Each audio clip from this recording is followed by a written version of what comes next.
WhatsApp everyone. सो आज के video में हम देखने वाले एक सबसे इंपॉर्टेंट फंडामेंटल मूवमेंट जिसे हिप हिंज बोला जाता है वो कैसे परफॉर्म किया जाता है। तो hip hinge in simple terms means bending from your hips.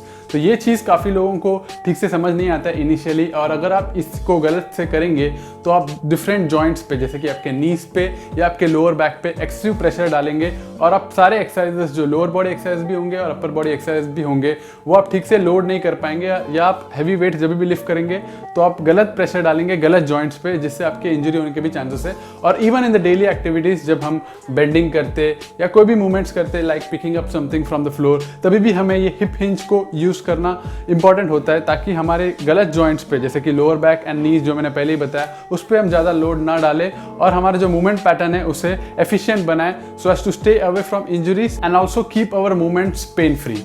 तो हिप हिंज क्यों इंपॉर्टेंट है? क्योंकि हिप से बेंड होना काफ़ी इंपॉर्टेंट होता है, क्योंकि hip is a mobile joint and your lower back and your knees are a stable joint. तो नीज और लोअर बैक से हमें कभी भी मूवमेंट को इनिशिएट नहीं करना होता है इस तरह से जो मैं अभी नीज से कर रहा हूँ अब मैं लोअर बैक से कर रहा हूँ। तो ऐसे करने से आप एक्सेसिव प्रेशर डालेंगे उस जॉइंट्स पे जो कि उसका नेचर है ही नहीं। उसका नेचर है to provide you the stability. So the lower back provides you the stability, knees also is meant for stability not for mobility, but our hip joint is meant for mobility. तो hip hinge का main purpose यही है कि आपको hip से mobility demand करना है और हिप के जो सराउंडिंग मसल्स है वो उसको आपको एक्टिवेट करके मूवमेंट परफॉर्म करना है। तो हिप हिंज का मीनिंग ये होता है कि बेंडिंग फ्रॉम योर हिप्स। तो बेसिक आइडिया होगा कि अगर पीछे आपको सपोज एक वॉल है यहाँ पे, ठीक है, इस वॉल को मुझे हिप से पुश करना है, तो मैं कैसे परफॉर्म करूँगा ये चीज़? तो I have to push my hips backward like this without bending my knees. So पहले नीज को बेंड करके नहीं झुकना है आपको आगे, तो पहले आपको हिप को बेंड करना है, पीछे हिप्स को ढकेलना है और अपने आप देखेंगे कि आपका नीज भी थोड़ा सा बेंड होगा। तो this is how the hip hinge is perform while maintaining your core braced. So core को आपको लूज नहीं छोड़ना है, लूज छोड़ेंगे तो आप एंटीरियर पेल्विक टिल्ट में आ जाएंगे। यहाँ पे आप एक्सेसिव कर्व देखेंगे आपके लोअर बैक में। So you have to keep your core tight and then push your hips backward.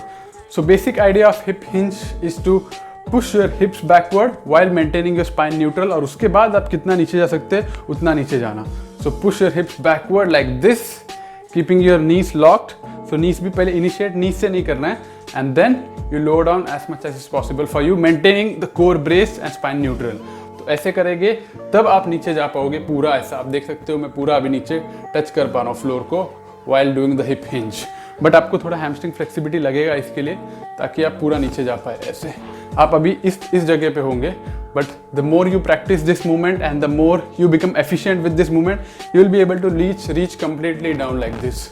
इसलिए ये चीज़ प्रैक्टिस करना काफ़ी इंपॉर्टेंट है if you want to stay away from back pain, knee pain and keep your movements pain free. तो hip hinge को अच्छे से समझने के लिए हम ये स्टिक या डॉवेल का यूज़ कर सकते हैं। तो आप देख सकते हो कि हमें इसे ऐसे पकड़ना है पीछे की तरफ, और इस पे 3 पॉइंट ऑफ कांटेक्ट होंगे। एक तो हमारे हेड का कांटेक्ट होगा, एक मिड बैक का कांटेक्ट होगा और एक हिप क्रीज का कांटेक्ट होगा। तो ये एक हिप क्रीज का कांटेक्ट, ये मिड बैक का कांटेक्ट और ये हेड का। तो ये इससे हमें पता चलता है कि हमारा स्पाइन न्यूट्रल है या नहीं। तो जब आप हिप हिंज करेंगे जैसे मैंने पहले बताया आपको एक इमेजिनरी वॉल को पुश करना है पीछे। तो as I am pushing the imaginary wall you can see that my spine is maintaining neutral because all the 3 points of contact are intact. तो मेरे हिप क्रीज का कॉन्टैक्ट इंटैक्ट है, mid back पे भी टच हो रहा है ये स्टिक, और हेड पे भी टच हो रहा है। तो this is the proper way to perform a hip hinge. और आप देख सकते हो कि मैंने नी से भी इनिशिएट नहीं किया, the complete movement has been initiated from my hips. तो this is how your hip hinge should look like.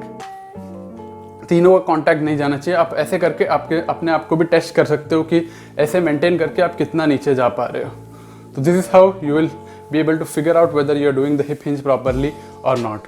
तो अभी इस पे भी काफ़ी सारे गलतियाँ होते हैं। कुछ लोग अगर एक्सेसिव आर्च करेंगे मिड बैक पे तो वो आपके जो मिड बैक का कॉन्टैक्ट है वो आपका लूज हो जाएगा। So this is how it will look. आप देख सकते हो मैंने एक्सेसिव आर्च किया है मिड बैक पे, तो मेरा जो मिड बैक का कॉन्टैक्ट है वो लूज हो चुका है। और एक चीज़ है कि अगर आप बैक से बेंड करते हो then you will lose the contact at your head and your hip crease. तो मैं अगर बैक को राउंड करके बेंड हो रहा हूँ तो आप देख सकते हो कि जो मेरा हेड का कॉन्टैक्ट है और मेरा हिप क्रीज का है वो मैं लूज कर चुका हूँ। And one more mistake is that if you initiate from your knees, अगर आप नीज से पहले बेंड होके नीचे जाओगे then you will lose the contact at your hip crease. तो ऐसे भी हमें नहीं करना है। तो ये 3 गलतियां हैं हिप हिंज करते समय। अगर आप इसे करोगे तो आप एक्सेसिव प्रेशर या तो आपके लोअर बैक पे डालोगे या फिर आपके नीज पे डालोगे। तो इसलिए हिप हिंज करते समय हमेशा ध्यान रखना your spine should be neutral and you should bend at your hips, and then you have to lower down as low as possible. So this is how the final hip hinge should look like.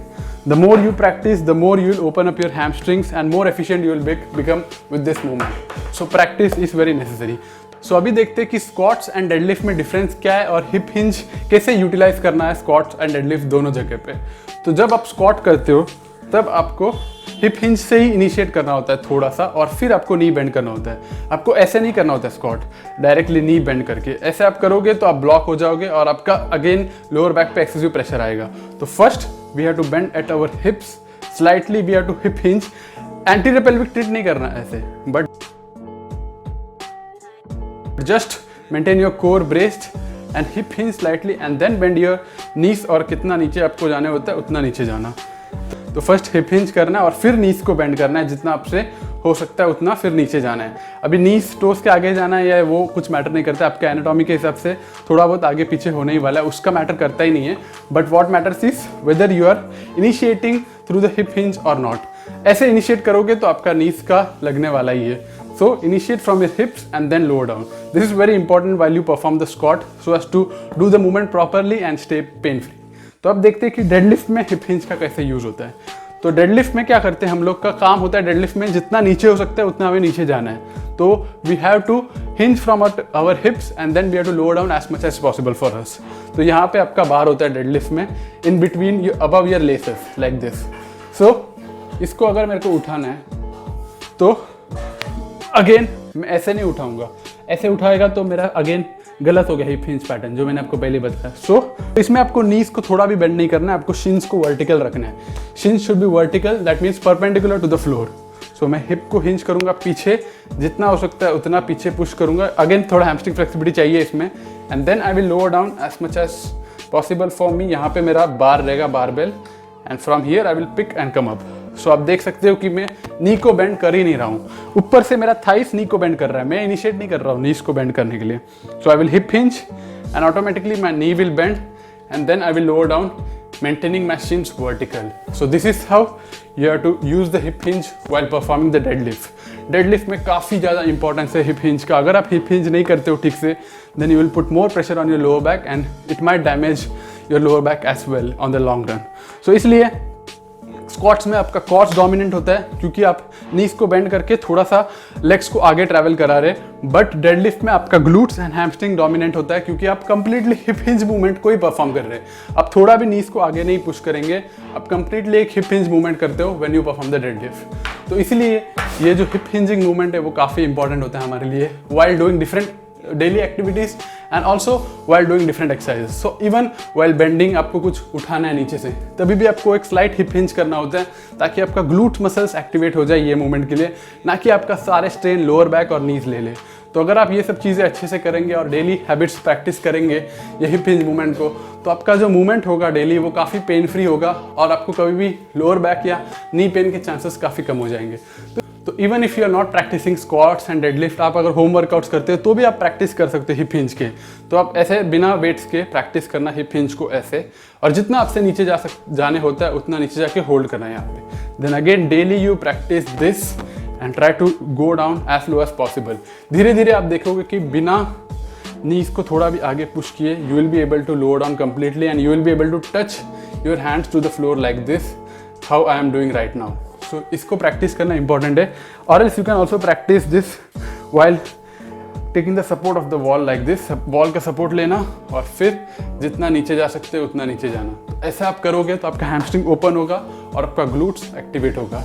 तो इसलिए ये चीज़ों को अच्छे से practice करना बहुत important है if you want to stay pain free forever. क्योंकि लोअर बैक का कॉज बहुत सारे होते हैं, बट एक कॉज, उसका सबसे इंपॉर्टेंट कॉज ये भी है कि आपका जो मूवमेंट पैटर्न्स है वो सही नहीं है। तो आई होप ये वीडियो में आपको काफ़ी कुछ सीखने को मिला होगा हिप हिंज के बारे में, and if you did then make sure you like the video, share with everyone and subscribe to our channel for more such informative videos on workout and nutrition. So will meet in the next video, till then stay supple, stay strong.